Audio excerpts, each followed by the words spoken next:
Hi everyone! Welcome back sa aming channel. Happy Saturday! So dito kami ngayon sa aking mga biyanan. Tinutulungan ni Mr. dito yung aking mga biyanan sa kanilang garden. Ito si Zeta. Ay, Zelda! Zelda! Medyo malamig ngayon guys. It's 14 degrees Celsius. Tapos makulimlim. Umuulan din kanina. Pero tumigil na.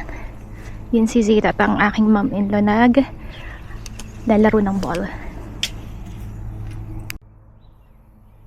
Ayan, dito muna kami magpapalipas oras kasi mamaya magdi-dinner kami. Treat ng aking sister-in-law. So wala siya dito pero yun nga, nag-text siya sa akin, sabi niya willing siya magbayad for mag-treat para sa dinner para sa aking birthday. Yun ang kanyang birthday gift sa akin. Zelda. Zelda! Zelda! What's going on with me, Zelda? Si Zeta nakasakay sa ano? Sa... Now, what do you call that thing? Where Zeta is? Tractor. Is they have is that a mower as well? Lawn mower? Yeah, they have a lot of lawn mower. Ang dami nilang lawn mower. Pakita ko sa inyo. Yan si Zeta, nakasakay sa lawn mower ng aking mga biyanan. Marami silang lawn mower dito, 3 ata. Kasi syempre sobrang laki ng kanilang property. Ayan. Tapos, andito yung mga kabayo. Zeta! What are you doing? Are you riding a lawn mower? Oh. What is Aki doing? You're not cold? Wow. Listen to the bird.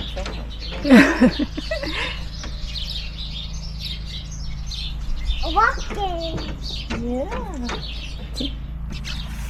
There's a lady guy got some food up right back. My back. Yeah, Grandma Miss. Gonna be right back. Are you a good driver? Are you gonna mow the lawn? Ayun yung isa pa nilang nandiyan. Yung isang lawn mower. Meron pang isa eh. Hindi ko alam kung nasaan. Meron silang mga tanim dito na sibuyas. Yan, onions. Tapos, hindi ko alam kung anong itatanim nila dito. And then, doon naman ay ito, ano to? Pears yata. Ay, hindi. Apples yata ito. Tapos, yung pears andoon. Aray ko. Nung nakaraan, ang dami naming na-harvest na pears dito. Matamis siya. Pero maliliit.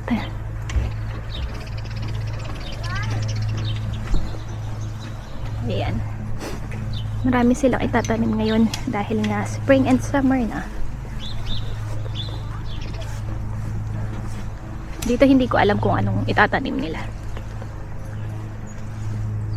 Si Mr. tinutulungan niya ang aking mga biyanan. Syempre kasi mga may edad na din.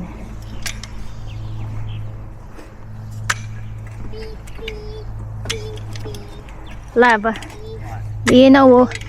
do you want to know what's the Tagalog term of rake? Tagalog word of rake? Rake? That one. Kalaykay. Can you say it? Kalaykay. Kalaykay. Kalaykay. Yeah. It's a nice looking. What is that? It looks like an avocado tree. Avocado leaves. By the way guys, may isa pang regalo sa akin ng mister ko. Love, you tell them what's your other gift to me. The one that you got last night. I got you a new camera to replace your Instacrap 360. He doesn't like this Insta360 camera. It looks okay, but what did you get? You tell them what you got for me. Got DJI Osmo Action 6. Yeah. So yun yung in-order ni Mr. para sa akin, additional gift niya. DJI Osmo. Ay, what is it? DJI Osmo Action 6. Yan. So, sa Best Buy, in-order ni Mr. Bukas pa siya dadating. And, yun. Okay siya kasi nag-check ako ng mga reviews. Okay naman siya. Yung pinaplano ko sana is another, sabi ko sa kanya, gusto ko ng isa pang Insta360 pero ibang model kasi ayaw niya ng Insta360. Sabi niya DJI Osmo. Yung isa sana yung DJI Osmo Pocket 3 kaso kasi medyo sensitive yun eh. Syempre may mga kids ako. Pagka nabagsak siya, mabilis masira and then hindi pa siya waterproof, no? And mas mahal pa. Kaya ayun, nag-check kami ng ibang mga magandang camera and yun nga ang nakita namin is DJI Osmo. Hey, wait. No. Zaira! DJI Osmo Action 6.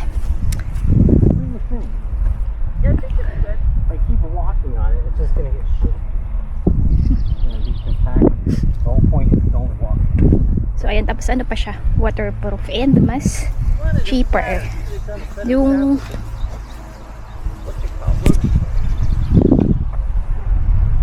whoops.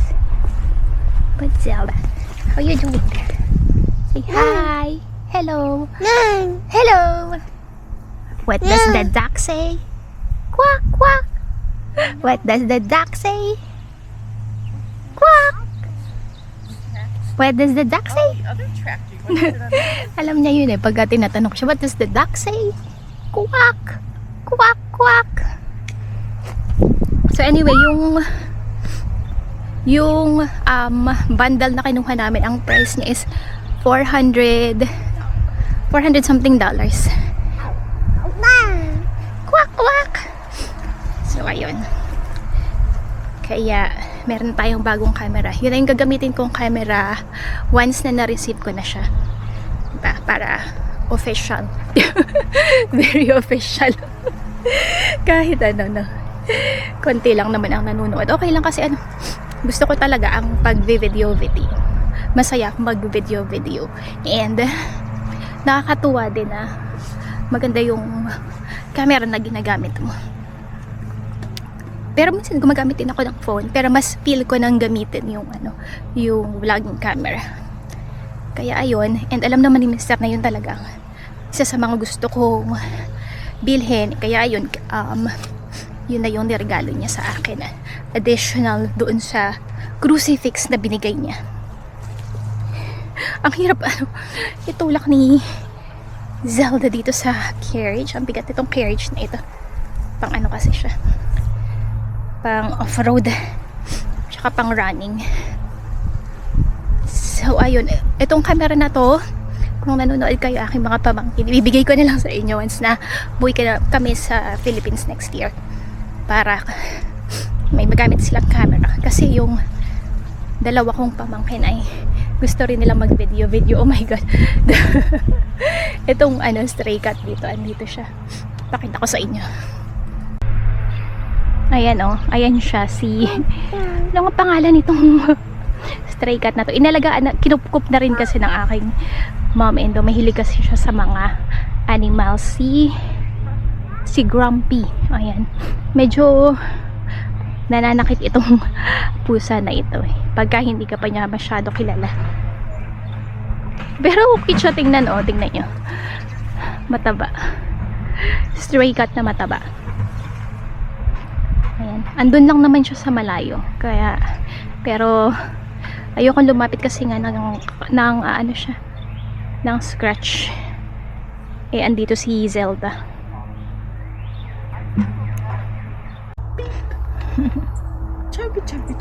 Don't you have the other lawnmower that has something like that you... Yeah, I think that's the one he's probably... Oh, so you have like 3? Yes. But there's a lot. He just bought one to replace this. And he wants to this move- one is broken. Yeah. Oh.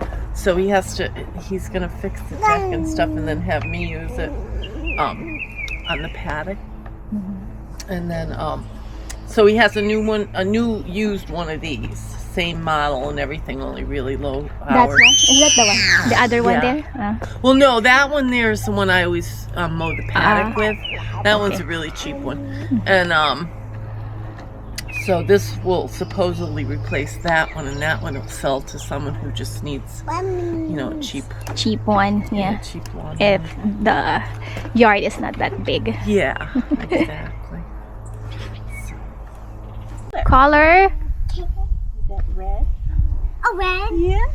Red. And this is what color? I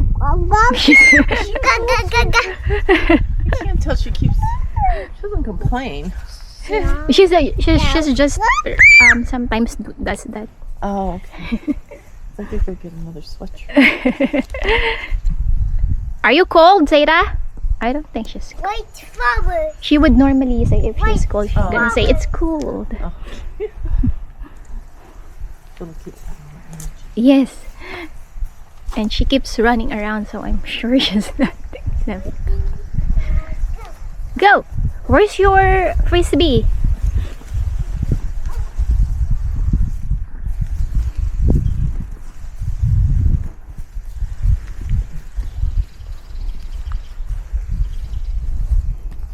The problem is when they die, then it's over. But until they die, it's not over. They will come back. Yeah, this one looks okay. And this one too. It looks like they're gonna They're all survive. okay because they are all going to fill these pots.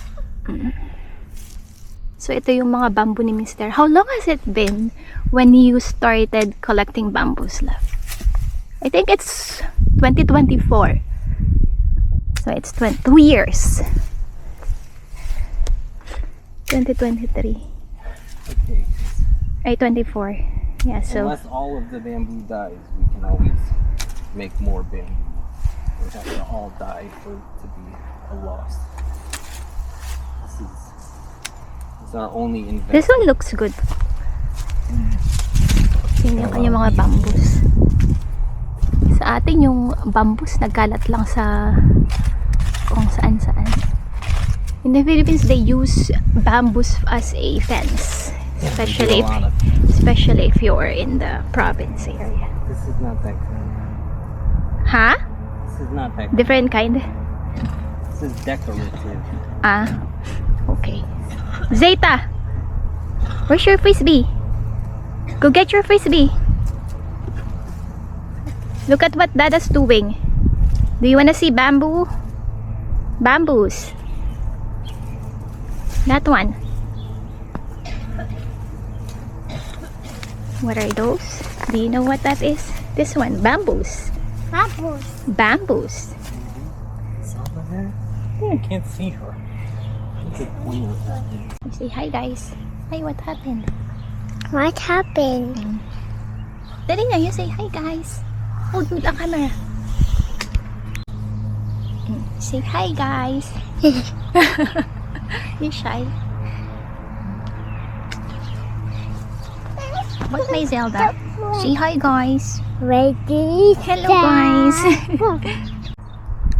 So, ayun, sobrang saya ko naman ngayong aking 40th birthday. Although matanda na talaga, pero grateful ako sa aking family dito sa US. And syempre doon din sa Philippines. Excited na rin akong umuwi next year. Ayun. So parang wala na akong mawi-wish or may hiling pa kundi long life and good health. Especially din doon sa aking family sa Philippines. Sa aking mga parents. Kasi syempre tumatanda na rin sila.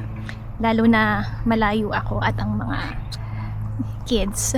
So, ayun. So, looking forward sa pag-uwi namin sa Philippines next year para makasama yung family namin doon.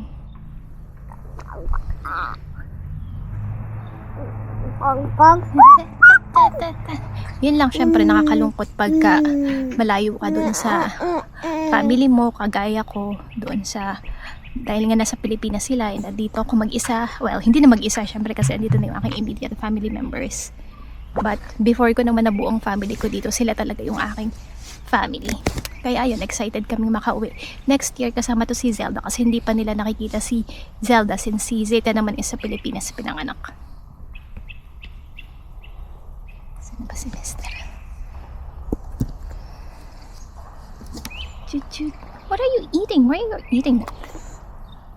So antay-antay lang kami tapos mamaya punta na kami ng restaurant para mag-dinner. Yun nga yung treat ng aking sister-in-law. So, isa pang pinagpapasalamat ko is sobrang bait ng aking mga in-laws sa akin. And very generous, mga galante. Jump! Woo! Another jump! Woo! Another jump! Woo! Woo! Oh! Ate, go back. Dali, jump ikaw, go back. Go back. Dali na. Go to dada and jump. Not here because Zelda's doing the swings. Ay, nako. Ayan ang bilis ng panahon guys Diba dati ang nagsiswing dito kung matagal na kayo dito sa aming channel si Zeta. Ngayon si Zelda na. And si Zeta na yung nagsiswing sa kanya. Yay! Push! Push! What is that? Careful! You're gonna get...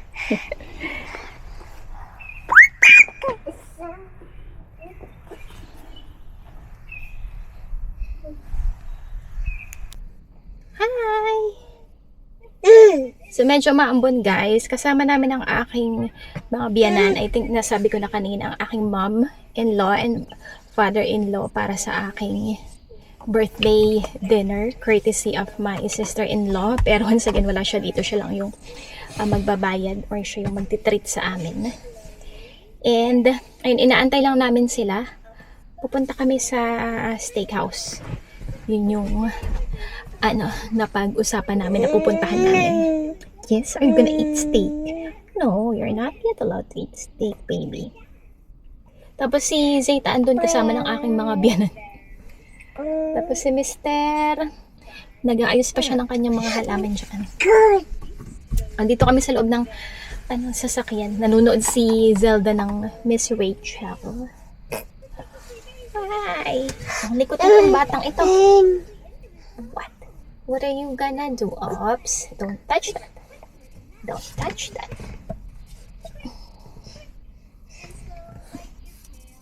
Hindi ko alam baka hindi na ako mag-video sa restaurant kasi kasama ko yung aking mga biyan na nakakahiya.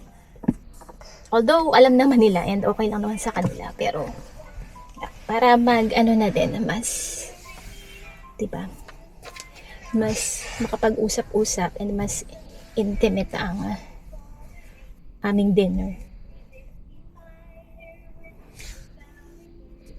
Chuk chuk chuk.